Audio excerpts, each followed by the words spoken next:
boa noite a todos e a todas. É uma satisfação para o CREA Bahia realizar mais uma live idealizada pela Câmara Especializada de Engenharia Elétrica. Esta é a primeira do ciclo de 3 palestras técnicas que acontecerão até dezembro. Essa iniciativa da Câmara tem por objetivo promover um espaço de discussão de conteúdos técnicos voltados à engenharia elétrica e com relevância social. Além da valorização da engenharia, busca-se promover um canal de conhecimento e troca de informações entre profissionais, estudantes e sociedade. A live dessa noite terá como tema Conhecendo o Sistema Elétrico Nacional e será conduzida pelo engenheiro eletricista Eduardo de Brito Silva. Para ficar por dentro de todos os eventos do CREA Bahia, siga a gente no Instagram, no Facebook, no LinkedIn, no Twitter. Inscreva-se também em nosso canal aqui no YouTube e ative os lembretes para ser notificado a cada live que começar. A playlist com todos os eventos realizados pela Câmara de Elétrica está disponível no nosso canal aqui no YouTube. Disponibilizaremos certificados digitais. As orientações para ter acesso ao documento serão passadas no decorrer do evento. Né? E assim, rapidamente, a metodologia do evento, o palestrante terá 40 minutos para expor o assunto e após a sua fala será aberto o momento para perguntas do público. Então, eu vou agora passar a palavra para o mediador, que fará as honras da Câmara de Elétrica e apresentará o palestrante da noite. Então, vou passar a Boa noite a palavra agora para todos. vocês. Obrigado, Vanessa. Boa noite a todos e a todas. A nossa Câmara de Especializada de Engenharia Elétrica, ela tem 8 membros efetivos e 7 suplentes. Os nossos membros efetivos são Adnailson Guimarães Oliveira, Antônio Almeida Fernandes, Agnaldo Conceição Gomes Alves, Délio Rangel de Oliveira, Eduardo de Brito Silva, Hernani Romeu Júnior, Miguel Fábio Lobo Silva e Sérvulo de Oliveira Ramos. Os nossos suplentes são Emily Martins Rios de Oliveira, Natalino Medeiros do Bem, Maurício Rosa Santos, Raquel Vasconcelos Ribeiro, Christian Henrique de Moraes, Marlon Caires Pomponete, Paulo Henrique Santos das Mercedes. A nossa Câmara de Engenharia Elétrica tem um representante do plenário. O nosso representante de plenário é o geógrafo Anderson Gomes de Oliveira. E quem dá assessoria técnica a gente é o nosso analista, engenheiro eletricista, Antônio Geraldo Ferreira. E como secretária, nós temos a senhora Patrícia Oliveira dos Santos Cardoso. Eu tive um pouco de dificuldade para fazer um mini currículo do nosso palestrador, o nosso palestrante. Tentei resumir o máximo possível. O Eduardo de Brito Silva, ele é engenheiro eletricista, graduado pela UFBA, mestre em Ciências dos Materiais pela Univasf. O Eduardo é doutorando em Modelagem e Computação pelo Senai Cimatec, conselheiro do CREA Bahia e membro da Câmara Especializada de Engenharia Elétrica, CEEE, desde 2020. Eduardo também é membro da Comissão de Educação e Atribuição Profissional, CEAP, do CREA Bahia desde 2022 e é o atual coordenador desse colegiado.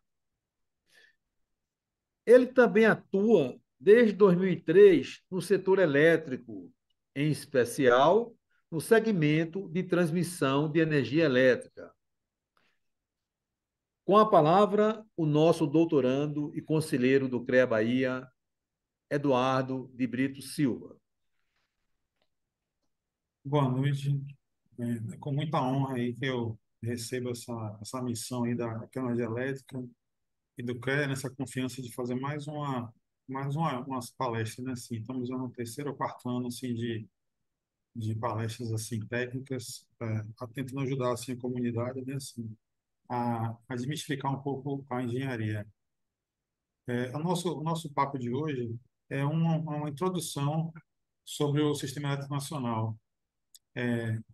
Vale lembrar que o sistema elétrico é uma parcela, né, do conhecimento específico, assim, mais aprofundado de engenharia elétrica. A gente vai resumir, então, assim, muito do curso de engenharia elétrica em 40 minutos, assim, um desafio grande. Eu vou aqui compartilhar a tela da apresentação para a gente já seguir.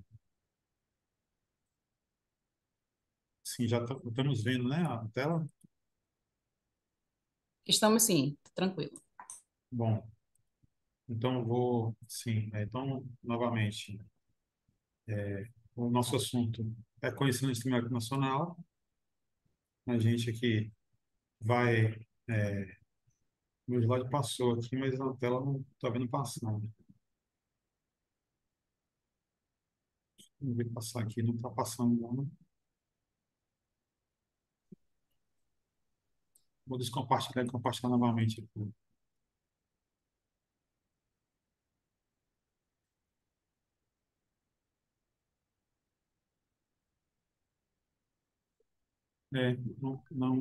Ainda não passou. Não.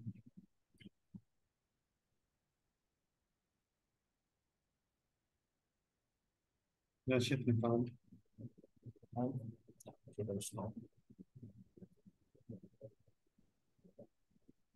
É assim, o esquema do cara de Peter Ferreira.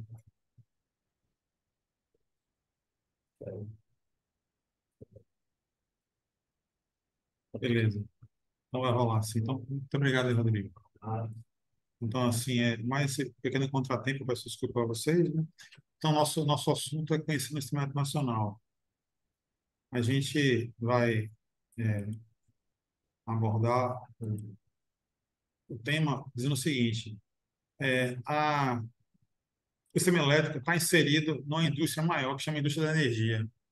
Então, o sistema elétrico nacional de potência ele está inserido numa demanda que é maior que ela, que é a indústria de energia. Essa indústria de energia ela engloba setor petrolífero e de gás e também a parte de eletricidade, que a gente está aqui representando por uma plataforma de petróleo e pela usina de Xingó, ligada a Chessa. A gente vai assim dedicar aqui nossos minutos aqui para falar sobre a parte da eletricidade. Então, a indústria de energia voltada para a eletricidade. Então, a gente pode chamar o sistema elétrico nacional pela indústria de energia, a parte elétrica, né? Então, o que que a gente vai conversar aqui? A gente vai trazer, coloquei esses tópicos, que são o que é o sistema elétrico nacional, quais são os atores que operam nesse sistema, no setor, como é que é feita a parte de expansão do sistema, os leilões, qual o tamanho do setor elétrico brasileiro em comparação a outros países do mundo, quanto de dinheiro é movimentado no setor elétrico por ano, e vou dar alguns exemplos assim de atividades de rotina do trabalhador do setor elétrico e algumas questões sobre acidentes com eletricidade. Tudo de forma assim bastante assim pontual, né? Não dá para aprofundar em todos os detalhes. Mas vamos lá. O que seria o sistema nacional? Então, tem um textozinho que é assim, seria a totalidade das instalações e equipamentos envolvidos na geração, transmissão, distribuição e medição de energia elétrica, contemplando todas as etapas do processo responsável pela produção e consumo de energia. Aí divide-se em geração, transmissão, distribuição, comercialização e consumo.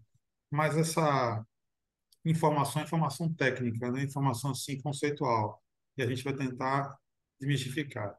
Então, assim, o que é que nós temos? Setor nacional é dividido na parte de geração e tem as fontes renováveis e não renováveis, né? Então, energia solar, eólica, hidroeletricidade, geração térmica.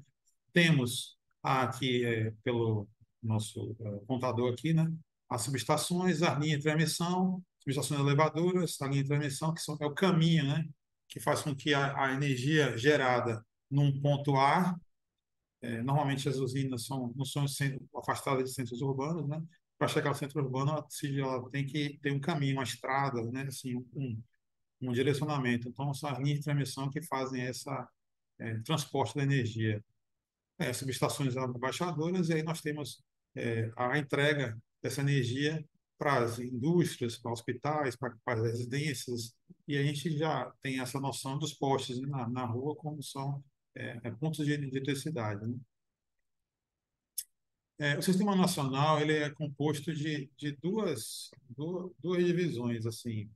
Temos uma parte que chamam sistemas isolados e tem o que a gente chama de sistema interligado. 97% do nosso sistema está interligado, né? Assim, Eu até, quando estava preparando a apresentação, eu conversando com minha filha, Amanda, 16 anos, é, falando com ela assim sobre sistema, né, interligado e interconectado, né? Que palavra seria melhor para utilizar?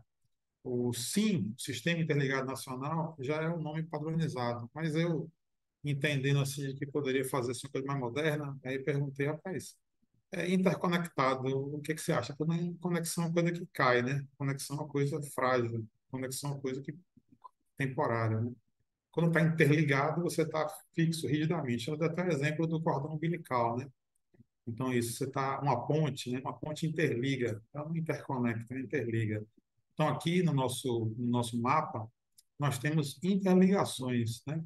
Aqui são muitas cores, né? Representando níveis de tensão diferentes, onde você tem uma interligação da geração do sul para o nordeste, para o norte, e aqui do lado esquerdo tem pontos isolados, onde destaca o Fernando de Noronha, né? Que você tem uma geração localizada. Todos esses pontos aqui são pontos na região amazônica, né? Onde é mais difícil levar energia, então você tem pontos descentralizados de energia, o gerador localizado lá. Quais são os atores que operam o setor elétrico nacional?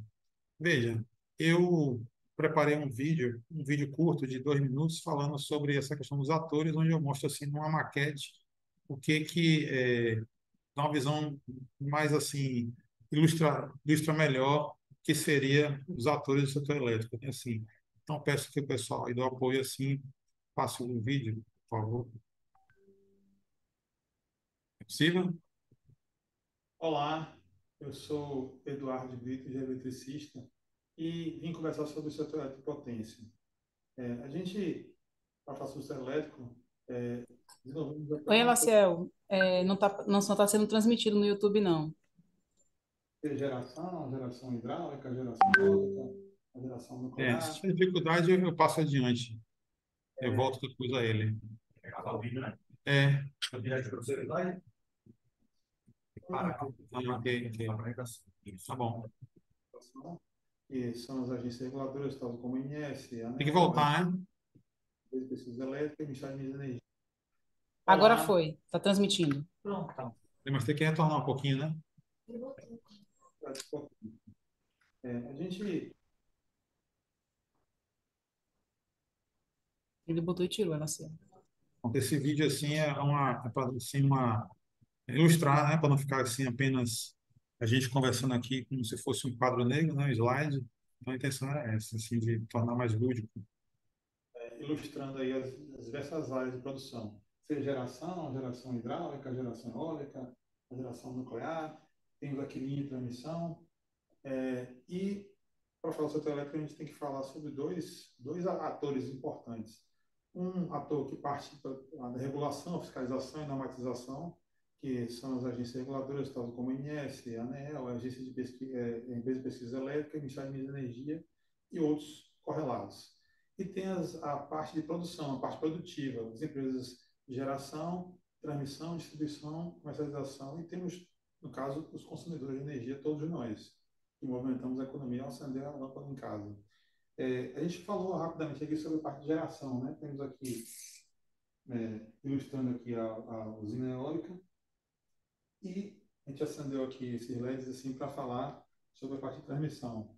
Tem um detalhe interessante no nosso setor elétrico, é que nós temos 500 mil trabalhadores, mais ou menos, trabalhando em todos os segmentos do sistema elétrico, seja na parte de regulação ou na parte produtiva. Aqui temos alguns trabalhadores ilustrando a linha de transmissão, a torre de transmissão, e temos assim, a gente quer fazer esse gancho para falar sobre a linha de transmissão. Nós temos 165 mil quilômetros de linhas, o suficiente para dar a volta na Terra 5 vezes. Fizemos uma extrapolação, assim, uma média, distância de uma torre para outra. Aqui a gente não está considerando tanto os níveis de tensão, porque a distância da torre para outra é baseada no nível de tensão, seja 69, 230, 500 ou acima. Então, fazendo assim uma média aritmética, uma distância de uma torre para outra dá uns 400 metros. Se temos 165 mil quilômetros de linha, nós temos 415 mil linhas, ou 415 mil torres no sistema elétrico, e milhares de subestações. Então, nesse contexto, esse gigantismo, nosso sistema de potência. E ficamos por aqui. Bom, então retomo aqui, onde a gente tentou, assim, com essa maquete que a gente construiu, falar sobre o setor elétrico, assim, de forma, assim, mais visual, né? Onde a gente vai, em outros momentos, assim, fazer apresentações, fazer, assim, divulgação, para tentar tornar, assim, o aprendizado da engenharia elétrica mais simples. Voltando aqui à nossa apresentação. Então, a gente comentou no vídeo aí sobre a, os atores, né? Alguns agentes, né? Agentes dos trabalhadores e agentes de regulação. Bom, compõe o sistema nacional entes privados e entes públicos que interagem através de legislação específica que regulamenta as obrigações e atribuições de cada um deles, sendo sua arbitragem de responsabilidade da Agência Reguladora Nacional, a ANEEL. Então, nós temos no setor elétrico diversos atores com interesses, às vezes, até antagônicos, distintos, e tem um agente regulador, que é a ANEEL, que está lá para arbitrar, entre outras coisas, a dinâmica do sistema. O sistema ele tem muitos personagens, né? Aqui nessa tela, a gente tem os personagens que são os personagens normativos, personagens que fazem a legislação, né? Então, acima do Conselho Nacional de Política Energética está o presidente da República. Então, o presidente da República ele tem um, por exemplo, ele pode dizer não, queremos que o Brasil tenha mais energia renovável, mais nuclear. Então, o Conselho Nacional de Energia, Política Energética, ele atua no sentido de que essas políticas elas cheguem até a estrutura é, é, produtiva. Então, você tem alguns outros órgãos que a gente vai destacar aqui: a ANEEL, a ONS e a EPA, EPE, que é a Empresa de Pesquisa Energética. Na sequência, existem os agentes regulados. Quem são os agentes regulados? São todos aqueles assim, tipo, que ganham dinheiro com a energia elétrica, né? De forma bem simples. Então, a gente tem esse comitê aqui, né, esse núcleo de agentes que são os legisladores, e nós temos aqui os agentes produtores, digamos. Então, aqueles que comercializam energia, né, através da geração eólica, térmica, hidráulica, solar. Tem os agentes que participam na parte da transmissão da energia. Tem muitos agentes que ganham dinheiro, né, que o comércio dele, o negócio, é transportar energia em alta tensão.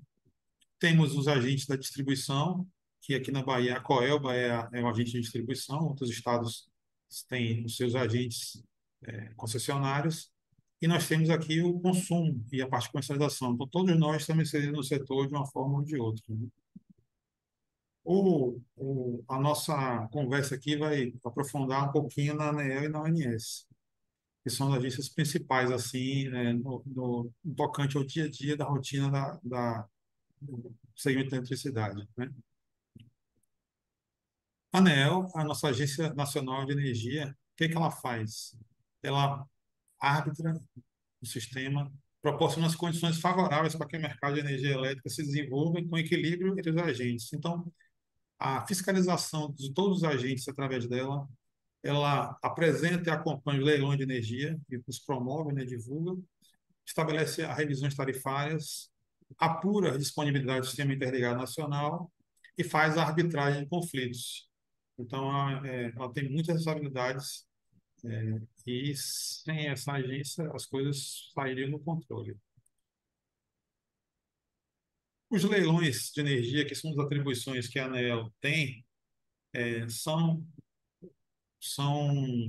a partir da demanda do Conselho Nacional de Política Energética, que desenvolve a estratégia para os anos seguintes, a estrutura hierárquica do Ministério de Minas, com os parceiros que a gente mostrou, comitês, eles estabelecem assim regramentos e direcionamentos para que seja expandido o setor. Essa expansão normalmente envolve leilões. Esses leilões eles têm um fluxo, né? Então, no caso de uma linha de transmissão, uma nova linha de transmissão, que a gente vai relacionar aqui como se fosse uma estrada nova, então a linha de transmissão, que quer levar energia de Foz do Iguaçu até Salvador, ela precisa passar por um licitatório, onde existe um momento onde as empresas fazem a oferta, né, do valor que querem remunerar, remunerar o negócio, e há uma disputa. Disputa essa que tem os lotes, que chamam lotes vencedores. Então, os participantes apresentam proposta de preço e vence quem oferecer menor tarifa para remuneração. Então, para ter noção da diferença, algumas décadas atrás, quem vencia era quem dava o maior lance. Isso que acontecia com isso. O preço da energia, obviamente, se o cara dava mais dinheiro para entrar no negócio, ele ia querer receber esse dinheiro também de forma elevada. Hoje em dia, a regra é quem oferece a menor tarifa. Então, se eu vou entrar no negócio e vou repassar para o consumidor a menor tarifa. Então, isso faz com que as empresas tentem ser um pouco mais ágeis, né? E um pouco tem menores custos associados, né? Isso, no final, reverberará para toda a sociedade um custo menor para a transmissão, né? Bom, eu peguei isso aqui, né, do site da ANEEL anteontem, né? Dia 7 do 11, no site da ANEEL, está lá dizendo que vão ser licitados um outro lote, cujo valor que se espera obter é de 21,7 bilhões de reais, até 15 de dezembro. Então, assim, vai ser ofertado um novo lote para a expansão do setor elétrico, com o que o governo prevê, né, receber em torno de 21 bilhões. Esse lote ele vai passar por alguns estados, né, Goiás, Maranhão, Minas, São Paulo, Tocantins. O lote prevê entrega de mais ou menos 1.500 quilômetros de linha de transmissão. Então, vai ser um lote que contribui para a expansão do setor. Quanto mais o setor expande, né, assim, menos chance de ter colapso de energia, menos chance de você ter apagões, mais segurança energética o Brasil tem. Então, notícia fresquinha do site da ANEEL. Agora vamos falar sobre a Operadora Nacional do Sistema. Então, a ANEEL, a ANEEL, a gente falou agora há pouco, é um árbitro do processo, é quem direciona e toca as questões relacionadas a leilões e a arbitragem, aplicação de multas às empresas, quando elas aferem alguns índices de qualidade. E a ONS, a Operadora Nacional do Sistema, é como se fosse o motorista, né? Assim, então, ah, como se a ANEEL fosse assim, um cobrador, né? Aquela pessoa que vai lá requerer das empresas um comportamento adequado e tal, e a operadora nacional com toda a licença poética, né? Seria como fosse o motorista, né? Assim, quem está guiando o setor no dia a dia, né? Tem que chamar de tempo real. Então, é o órgão responsável pela coordenação e controle de operação das instalações de geração e transmissão e pelo planejamento da operação de sistemas isolados, que ficam sob a fiscalização e regulação da ANEEL. O que seria isso? Todos aqui, eu acho que já viram, né, assim, aquela questão assim de, tá faltando água no Nordeste, né, assim, a energia vem do Sul, né, do país. Vamos ligar as térmicas agora. As térmicas precisam ser acionadas porque não tem água. Então, é o Operador Nacional que, a todo momento, faz essa avaliação é, de liberação de água das represas, de colocar o sistema mais energia térmica, menos energia térmica, os parques eólicos incluir, retirar. Então, cabe ao INS essa gestão. Aqui tem uma parcelazinha onde está falando o número de perturbações, né, de grande porte, de médio porte, que foram nos últimos anos, né? Assim, então foram lá perturbações com alguma vez sem repercussão ou com repercussão, né? Tem essa chamada. Então, com qualquer corte de carga, ou seja, tanto corte de cargas relacionados a uma linha que alimenta um consumidor industrial, quanto apagões de mau porte. Então, aqui foram 3.090 perturbações do sistema em 2018 e até no passado, 2.980. Então, existe um valor médio de quase ou menos 3.000 perturbações por ano no sistema. Um sistema como o nosso complexo. Então, desses 3.000, um é assim, sai no Jornal Nacional, né? As pessoas ficam, tomam ciência quando falta energia, da energia quando ela falta, né?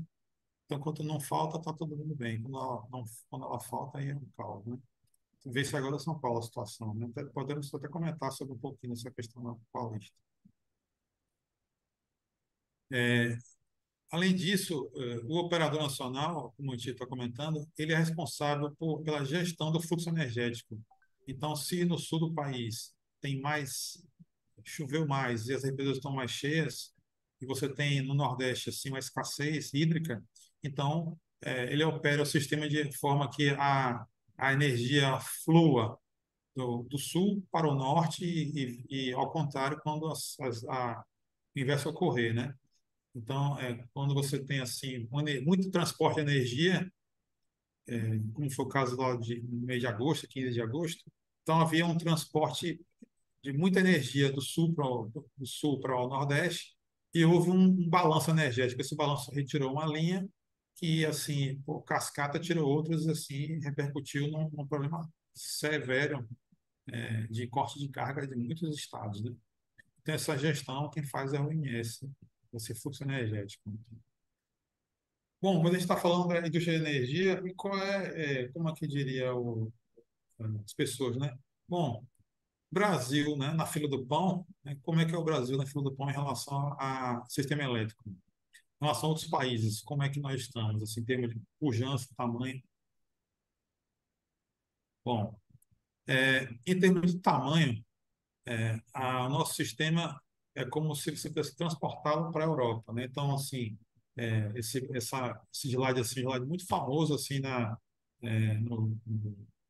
graduação de engenharia elétrica e cursos afim, é uma forma bem didática de mostrar o tamanho do setor, né? Então, aqui está, inclusive, ó, como Porto Alegre se fosse Lisboa e lá Manaus fosse Moscou, né? Essa cidade aqui.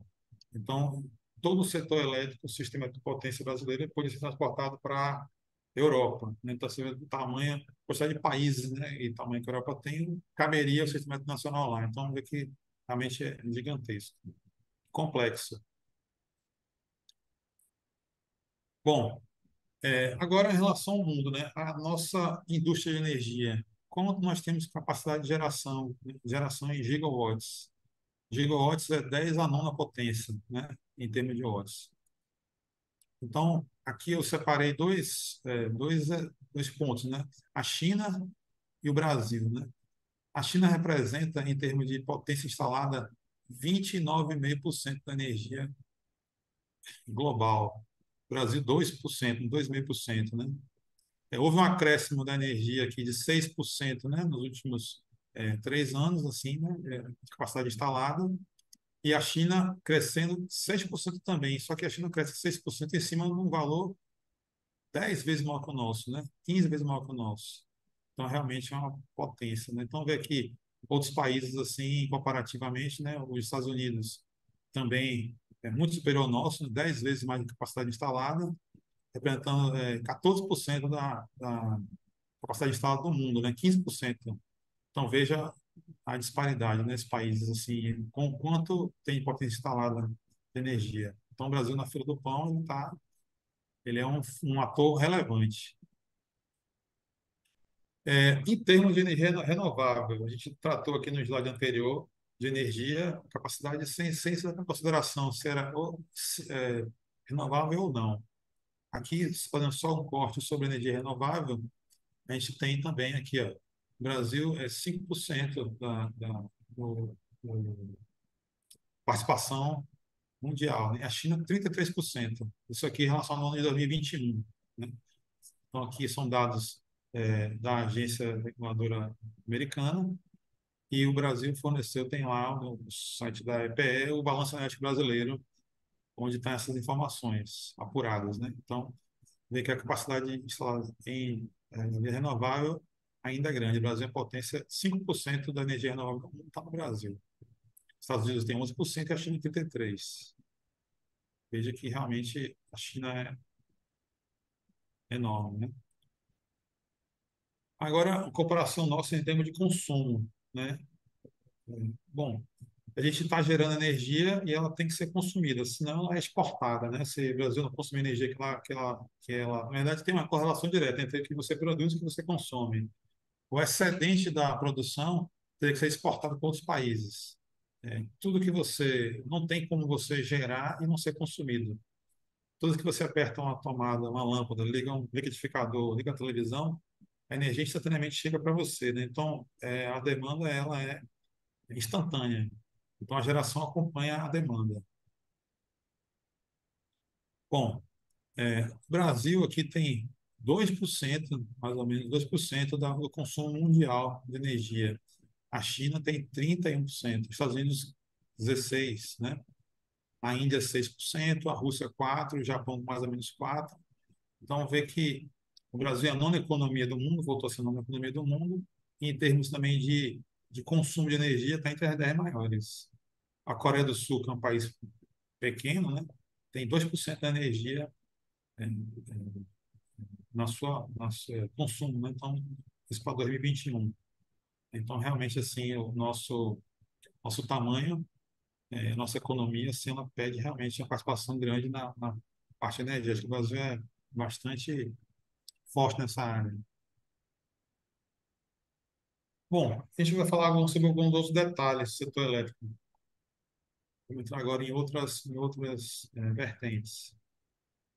Em relação à capacidade de geração do Brasil, como é que se distribui? Eu falei Brasil em relação ao mundo, agora eu vou falar o Brasil em relação, olhando para si, né? Então, nós temos aqui usinas elétricas, PCH, gás natural, derivado do petróleo, eólica e solar. Eu sinalizei aqui algumas que eu tenho mais interesse de comentar. Então, metade da nossa capacidade instalada ainda é de origem hidráulica. A solar e a eólica já tem quase 12%, né? 11 e poucos por cento.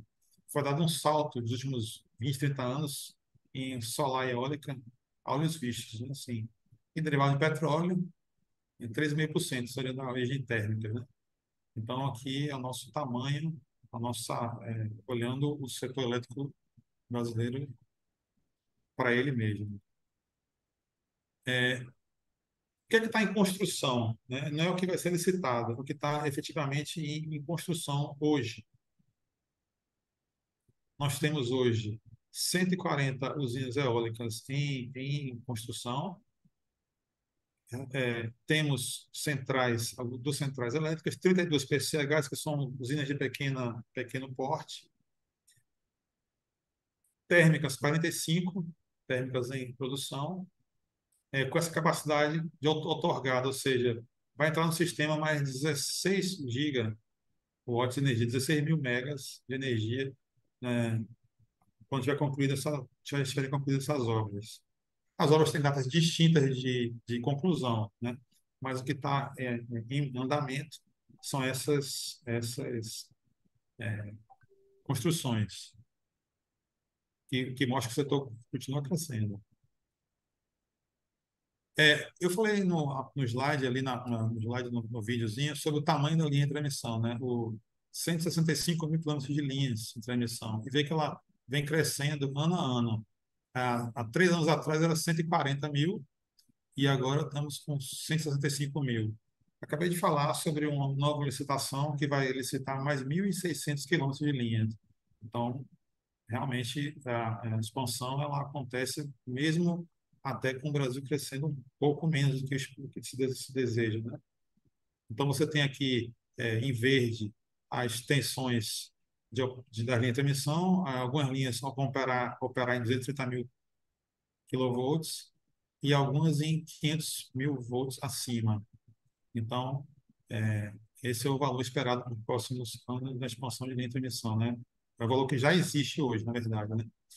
E tem processo que foi licitado no começo do ano, o lote 1, e o lote 2 vai ser licitado agora com mais 1.600 quilômetros de linhas. Então, continuamos crescendo. Fala agora sobre a parte de geração de empregos, né? A geração de empregos é um detalhe importante do setor elétrico, né? Assim, quanto que esse segmento emprega, né? Qual é o tamanho disso, né? Esse slide aqui é um slide assim, também típico para a graduação de engenharia elétrica. A gente está mostrando aqui é, a represa na geração, a subestação, linhas e tal, de forma assim bem simplificada. Naturalmente, quando a gente pensa nesse modelo, a gente pensa na engenharia elétrica.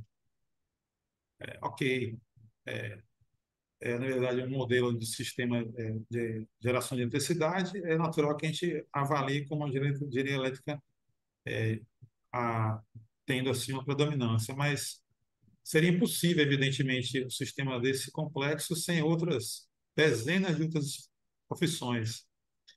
Destaco aqui o pessoal na ambiental, né? Assim, para todo o procedimento assim de novas usinas, tem impactos ambientais que são estudados, parte de ciências de materiais, onde novos materiais, tanto isolantes quanto condutores, vêm sendo estudados, a engenharia civil, topografia, arquitetura, o pessoal de segurança do trabalho. Então, veja, qualquer licitação para construção de linha de transmissão vai requerer dezenas de profissionais, pessoal da química industrial, análise do óleo isolante, análise de materiais. Então, assim, são muitos setores, muitas profissões que são incorporadas a qualquer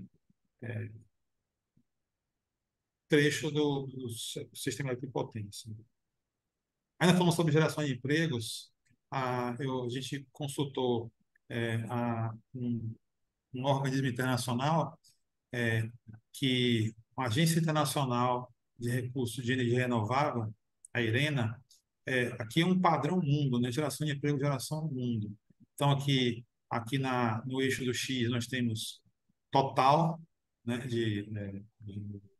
em 4 bilhões, assim, né, 4 mil milhões de pessoas, e aqui as diferentes áreas onde são empregadas.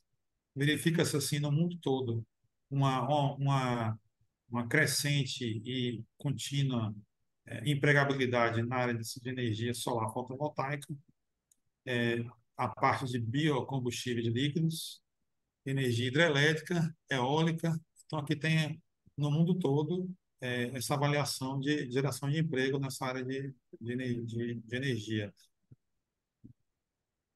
Outro detalhe importante, é, vou fazer agora também um recorte sobre emprego ainda, comentando aqui também no mundo todo a questão do que vem subindo no ano a ano, né? Então, assim, você tem lá de 2012, 2019, um crescente aqui em verde bioenergia e amarelo energias fotovoltaicas e em abóbora energia para aquecimento. Então, toda vez que você usa energia solar para aquecimento, está deixando de gastar energia no chuveiro elétrico, por exemplo, e isso é como se tivesse assim, é, como se assim, não, você está eficientizando o uso, né? Então você deixa de consumir energia daquela forma, gastando eletricidade, e também pagar uma tarifa mais elevada. Esse aquecimento também é uma forma é, de energia. E aqui tem a parte de emprego, né? Então, pessoas que trabalham nessa área de aquecimento e resfriamento solar, e aqui ano a ano, né? Quantidade de pessoas que trabalham nesse segmento. Então, no mundo todo, 11,5 milhões de pessoas aí trabalham no setor de energia renovável. Brasil, né? Olhando para o Brasil, nós temos aqui é uma tabelinha comparativa com o mundo todo, né? Então, assim, no mundo todo, o Brasil é quem mais tem pessoas trabalhando na parte de biocombustíveis, no caso, álcool, né? Assim, e biomassa, tem a parte hidrelétrica, eólica e solar. Veja que são 115 mil pessoas no Brasil trabalhando nessa área. E aqui está tipo o ranking, né, em relação ao mundo. No Brasil, a, tem a maior participação de pessoas trabalhando na parte de biocombustíveis, e aí a terceira em hidroeletricidade, perdendo para Estados Unidos e China, né, eólica. E aí tem lá a tabelinha com. Eu só fiz extrair dessa informação que era. O Brasil estava entre os 10 primeiros, né? Bom, falar da indústria de energia elétrica, a gente tem que falar também sobre a parte de investimentos, né? Assim, os investimentos são assim o que alavancam qualquer setor, né? Não existe um setor que seja crescente sem investimentos. Bom, aqui nós temos alguns valores do setor. Essa informação, ela é informação consolidada pela EPE, Empresa de Pesquisa Energética, onde ela sai somando resultados e tanto quando o governo coloca um recurso, quanto os agentes privados colocam dinheiro para movimentar o setor. Então, em 2010, eram 62 bilhões de reais investidos na indústria de energia. E aqui no ano de 2020, que foi o último ano da apuração, 78 bilhões de reais. Então, há um crescente de investimento no segmento da energia. A gente ainda tem aqui, fez destrinchou, né? Esse investimento de como é que chega nesse valor, 62 bilhões de reais. Então, você tem uma parte que é dinheiro investido na distribuição, em pesquisa e desenvolvimento, a parte de P&D, em eficiência energética, na transmissão, que seriam as linhas de transmissão ou subestação, ampliação de subestação, novas subestações entrando no sistema, operacionalizando, e você tem geração centralizada, né? Então, você tem vários. E aqui nós temos micro e mini geração distribuída, que são nada mais, nada menos que os nossos as placas solares, né? Então, veja que em 2013 praticamente não se tinha, em 2012 não se tinha, e agora nós temos o número aqui muitas e muitas vezes superior. Não fiz as contas não, mas assim, de 21 para 10 mil, para 11 mil, veja a diferença nesses últimos 10 anos de investimento e de pessoa colocando dinheiro no setor, no segmento de energia solar, né? Bom, eu fiz um recorte assim sobre agora tentar falar sobre o salário médio de um eletricista, né, que trabalha no setor elétrico. Esse profissional que atua no setor, quanto é que ele é remunerado? Descobrimos assim que eles, é, veja, os valores são pequenos, né? Um setor estou mostrando pujante, crescente e com dinheiro investido, mas lá na base, os profissionais que trabalham na base não são remunerados da forma talvez esperada, né? Então, você tem na região norte uma média, um piso de 2.100, uma média salarial um pouco superior, né? E o teto quase R$ 2.900. Na região Nordeste, piso é um pouquinho superior à região Norte e a realidade, a média salarial é um pouquinho superior. Mesmo no sul do país e Sudeste, ainda não chega a R$ 3.000 a média salarial do profissional eletricista, né? Que trabalha na construção, na manutenção, é, não sei, todos os setores associados à energia, né? Então, esse recorte eu achei interessante fazer, apresentar. E nós temos aqui agora alguns exemplos de rotinas. Já estou me encaminhando para a parte terço final da apresentação, onde eu vou falar sobre alguns exemplos de atividades da rotina dos trabalhadores, né?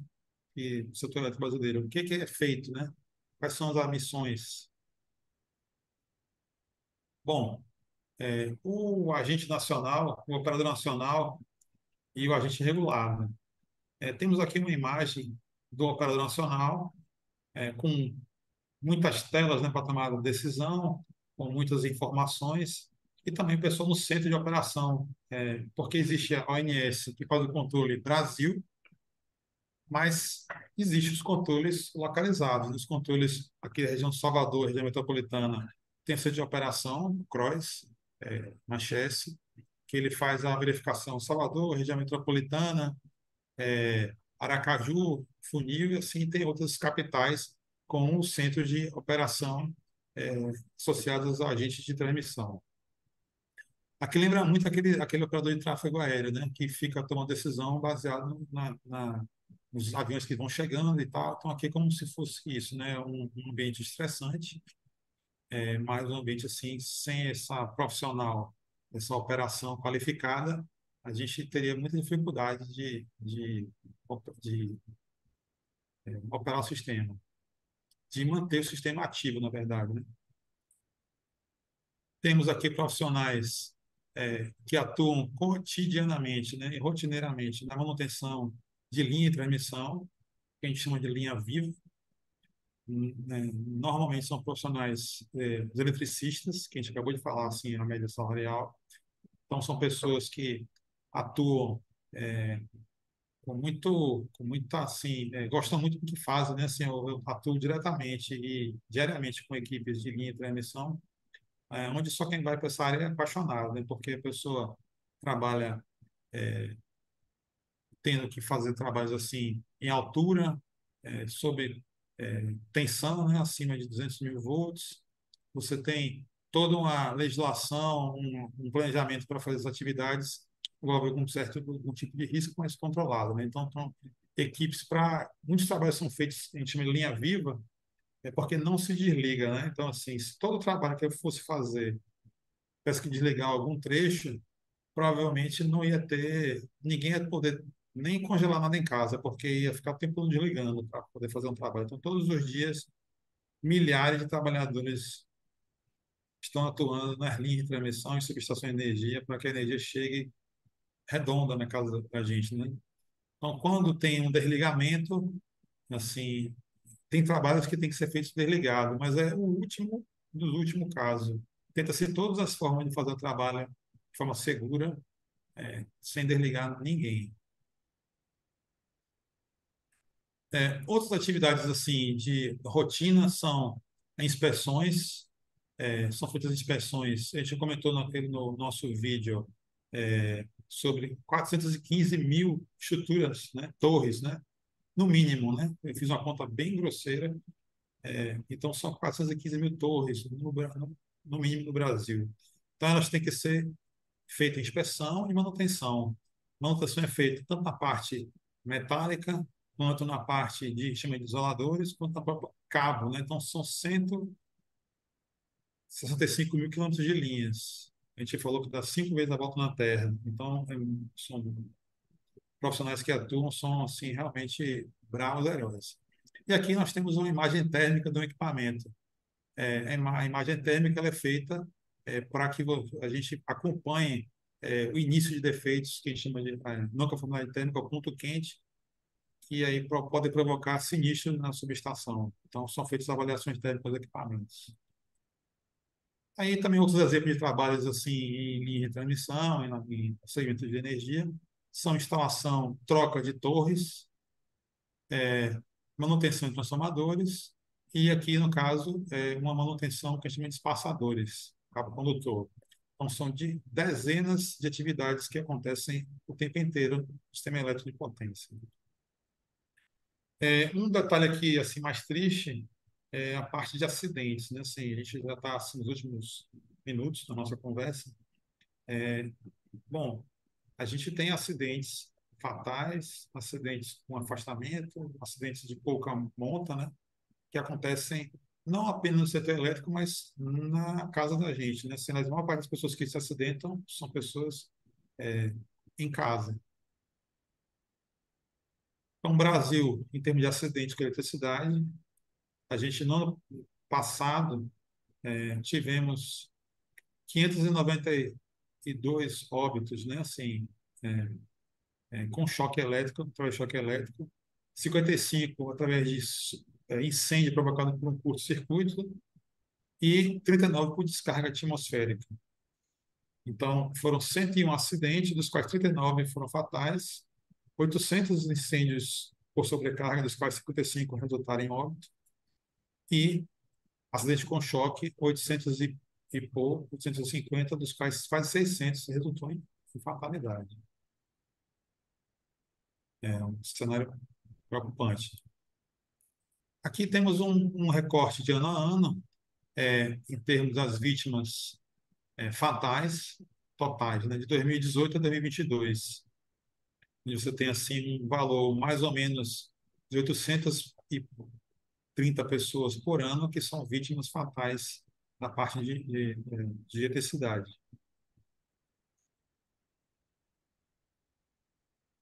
Temos aqui ainda, ficou pequeno, mas aqui estamos falando de é, quem é que, quem é que, quem é que é vítima do acidente com choque. Aqui tem a parte de estudantes, curiosos, agricultores, pedreiros, aposentados, motoristas, assim, tem algumas isso é profissões assim. É, então, quem no último ano, né, assim, mais foi vítima fatal foram pessoas assim curiosos e estudantes assim.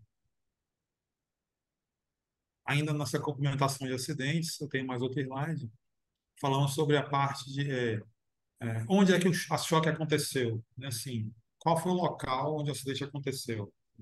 Então, 44% dos acidentes foi na rede de distribuição aérea, ou seja, nos postos de energia que a gente vê ao longo da cidade. 25% foi na própria casa da pessoa, e aí temos aqui rios, lagos, indústria. Veja, na subestação, teve 8 fatalidades em subestações ao longo do Brasil todo, 1,4%. Então, de fato, assim, infelizmente, as pessoas que estão se acidentando são pessoas muito leigas, né, na questão da eletricidade. A gente aqui tem um cenário Recorte Bahia, onde a gente fala que mostra a Bahia com 60 acidentes fatais no ano passado, e a região Nordeste com outros 13, 20 Maranhão, 24 no Piauí, na Bahia foram 60 choques no passado. Aqui a gente finaliza nossa apresentação, agradece a confiança do CREA, a Câmara de Elétrica, aí esperamos aí assim ter feito assim um overview sobre o sistema elétrico brasileiro, de sorte a apresentar a todo mundo a importância, a relevância, o tamanho, o que acontece no setor. Muito obrigado. Obrigada ao Doutor Eduardo, nosso muito obrigado. palestrante. Antes de passar a palavra, Sérvulo, para você, só para lembrar aqui ao pessoal que a gente vai disponibilizar aí no chat agora o link para vocês preencherem para obter o certificado. Então, prestem atenção, principalmente no e-mail, né, no nome completo, como tem que constar no certificado. Agora a gente vai passar a palavra para Sérvulo, que vai conduzir aí as perguntas e respostas. Obrigado, muito obrigado, Vanessa. Doutor Eduardo, professor Eduardo, apresentação brilhantíssima. Muito obrigado pela sua apresentação, mas eu tenho muitas perguntas para o senhor.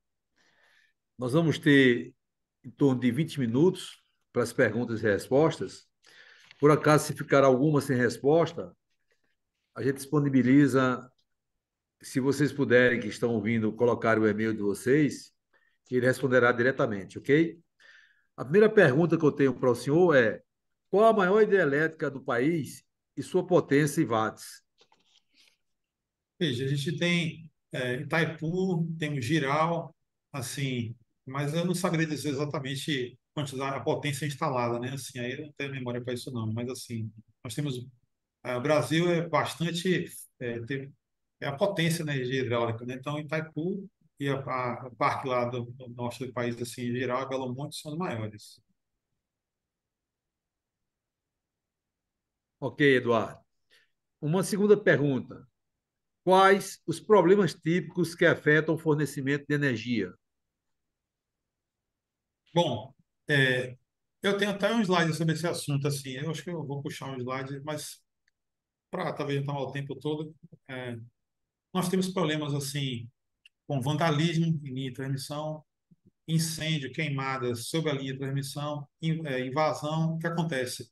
Quando você tem um incêndio abaixo da linha de transmissão, o, a chance daquele incêndio, o ar ao redor do cabo de transmissão, ele fazer com que haja um curto-circuito, fase terra, é grande. Isso aí provoca interrupção do sistema. Então, plantações embaixo de linha de transmissão, árvores que estão próximas de linha de transmissão são os principais empecilhos nossos em termos de continuidade da transmissão de energia. Então, eu poderia destacar isso, a questão da vegetação e invasão, né? As pessoas, tem muitas construções debaixo de linha de transmissão, as pessoas se colocam em risco, né? Isso é um fator ruim, bastante difícil para a convivência.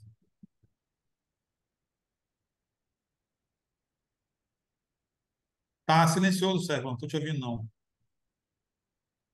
Obrigado, Eduardo. Como detectar falta de energia com corrente contínua?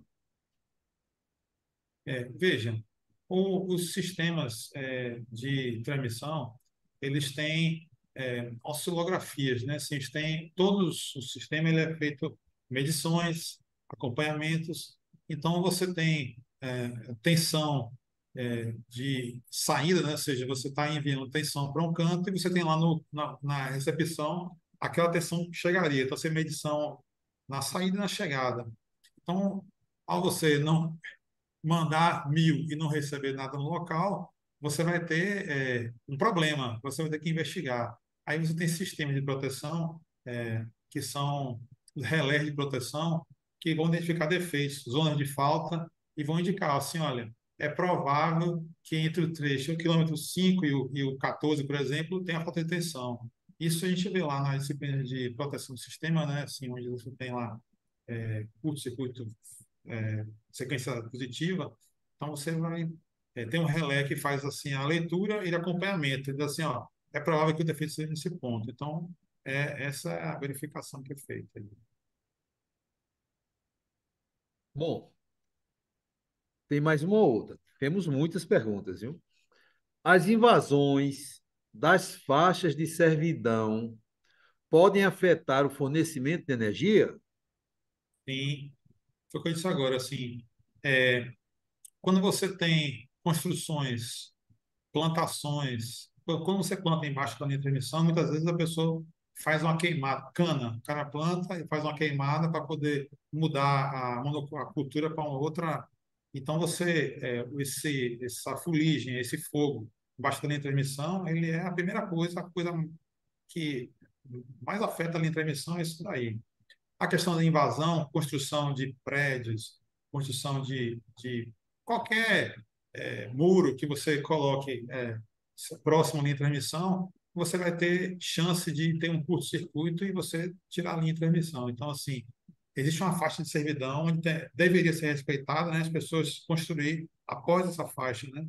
Mas, assim, a realidade não é bem essa. A cidade, porque quando as linhas foram feitas, as cidades eram de um tamanho, as cidades começaram a crescer e começaram a invadir as faixas de servidão. Isso é um problema na rotina, no dia a dia das equipes. Obrigado, Eduardo.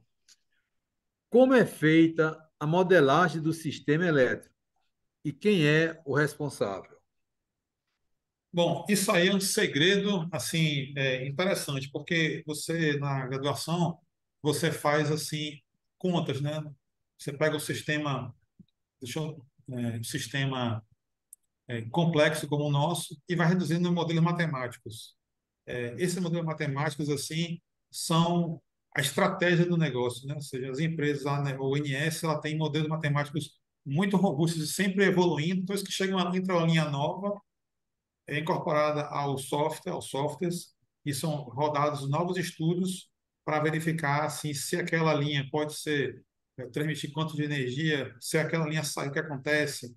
Então, a modelagem é feita pelo operador nacional, né? Com a empresa de pesquisa energética e o ONS para a gestão do sistema interligado.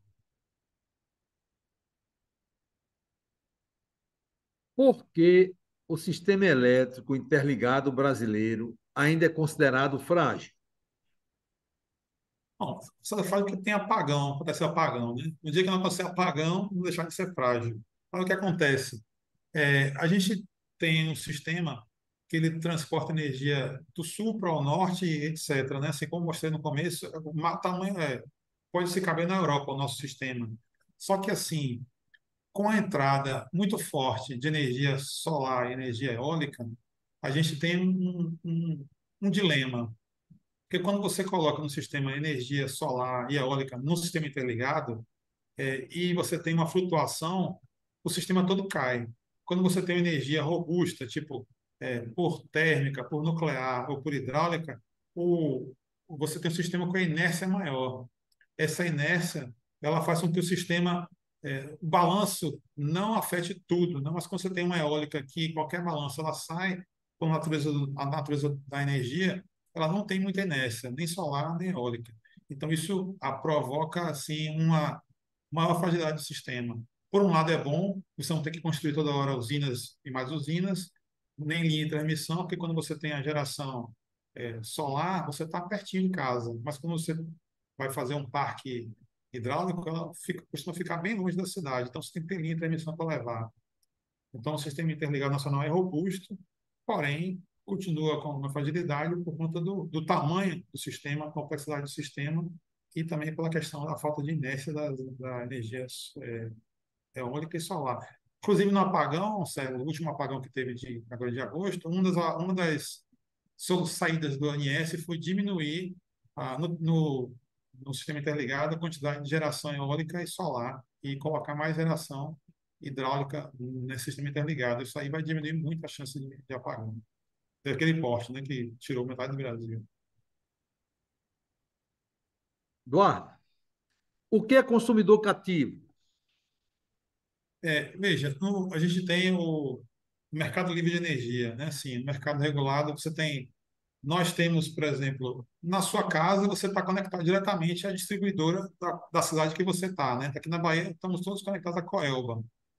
Mas quando você é uma empresa, você é uma indústria, você é um consumidor em alta tensão, você pode negociar diretamente com o gerador. Então, eu posso negociar com a Chess de forma direta, assim, ó, Chess, eu quero que você forneça para mim a tensão, vou negociar com você. Então, esse cliente, que chama o cliente consumidor cativo, é aquele consumidor que vai tratar diretamente com o gerador, né? Então, seria isso aí.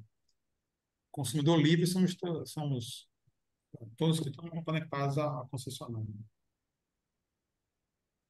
O sistema self-healing já está sendo implementado em grande escala? Sistema o quê? Self-healing. Não, não entendi, não. Não sei se eu pronunciei certo também. É Healing, healing. Assim, bom, um pouco essa daí que eu nem peguei qual era assim, a referência, não.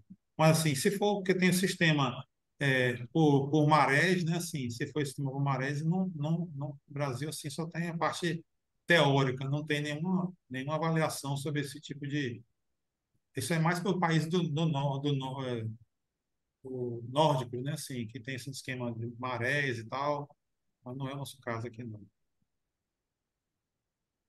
Existe alguma similaridade entre o apagão ocorrido nos últimos dias em São Paulo e o apagão em Roraima ocorrido há 2 anos atrás?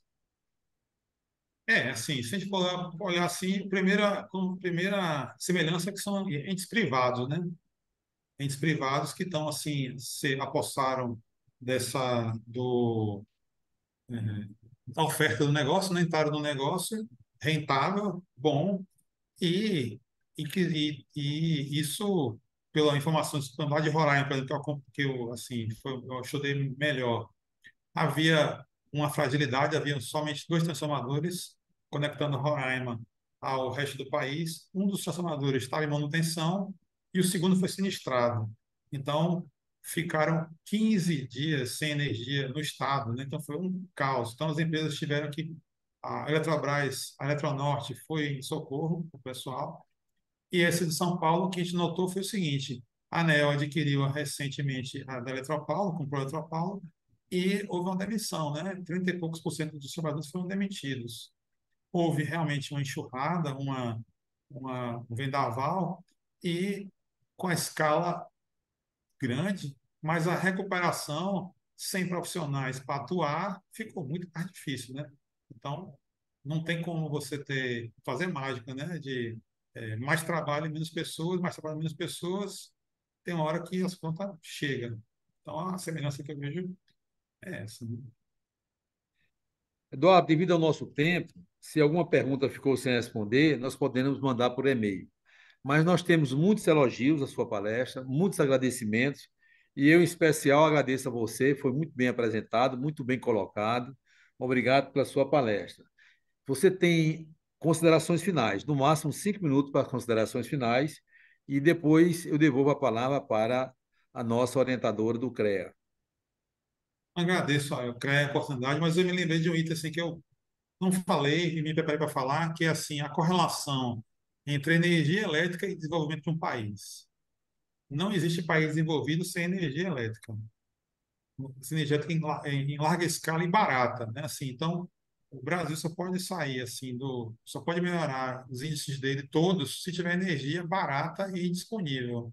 Qualquer negócio que você vai criar, fazer, shopping, mercado, etc., precisa ter energia barata para o cara colocar um frigorífico, geladeira, tudo. Então, a gente usa estudo de energia para ligar o celular na tomada, né? Mas até isso, veja, há uns 20 anos atrás, 15 anos atrás, você não tinha tomada no aeroporto, né? Ia para o aeroporto, hoje em dia tem lá aquele guichezinho que você coloca, chega e coloca a tomadinha no aeroporto. Então, isso é energia que foi ficando disponível, barata e assim, quer dizer, barata não tanto, mas assim, a gente paga a conta de energia, tem duas tarifas, TSUD e TSI, TUSH e TUJ, que são valores assim agregados à transmissão e distribuição de energia.